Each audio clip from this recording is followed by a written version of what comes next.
लोटा थारी बेचे के सरकार आगे वाले चौपट रहे साल में 1 बार, महीना में 2 बार, हफ्ता में 3 बार। पाड़ा के पाड़ी लोटा के थारी जेना बेची कबाड़ी ओकर पोतो मार के सास के फूटा फाड़ी। महंगा भइल साड़ी खुलो दामन बाड़ी फेरना है चौपट लल कबाड़ी मझली भाभी छोड़ी बोड़ की काहे ना मारी। अरे ओकर किस्मत बिगड़ी गईल अलई का रहला एगो आवर रानी करी अलई का रहला एगो आवर रानी करी कहनी की बाबू पढ़िला तू एमए बीए ऐसन मिलल संघातिया लागल दारू पिए।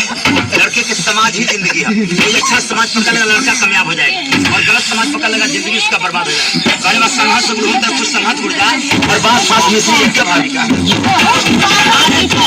की बाबू पढ़िला तू एमए बीए ऐसन मिलल संघातिया लागल दारू पिए। अरे छोरी के पढ़ाई लिखाई और नाचे में निकली गईल अलई का रहला एगो आवर रानी करी गईल। तब के जमाना में शहर बदनाम रहे, अब तो गाँव में सुनात बा भैया शहर से बिगड़ल देहात बा।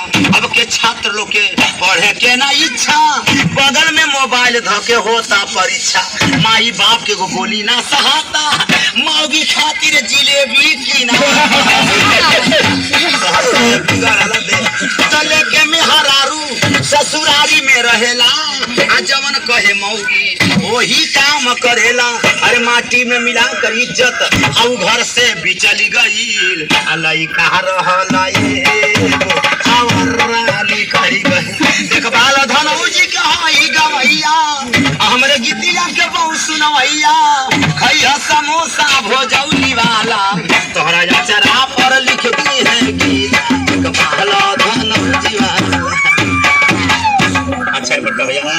चले जाओ यहाँ से। हम कहते हैं चले जाओ यहाँ से, दोबारा यहाँ कभी नहीं आना। Go away.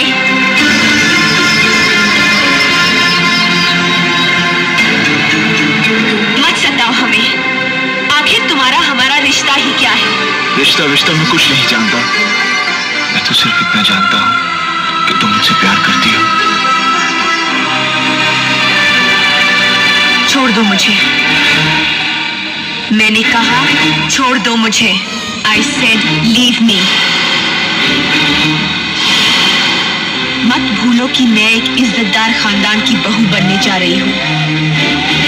हमारी शादी हो रही है उस लड़के से जिसे हमारे पिता ने चुना है, हमने चुना है अपनी मर्जी से। अपनी मर्जी से? तो फिर क्यों है मेरी जिंदगी में? क्यों मुझे बदला? क्यों बनाया मुझे ऐसा? क्यों दिखाए मुझे वो खुशियां, वो प्यार, ताकि आज तुम मुझसे कह सको कि वो सब झूठ था और सच ये है कि आज तुम किसी और की बनना चाहती हो?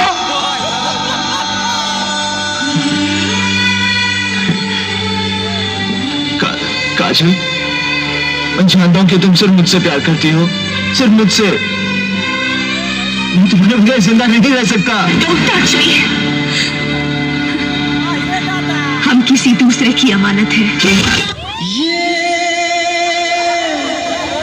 प्यार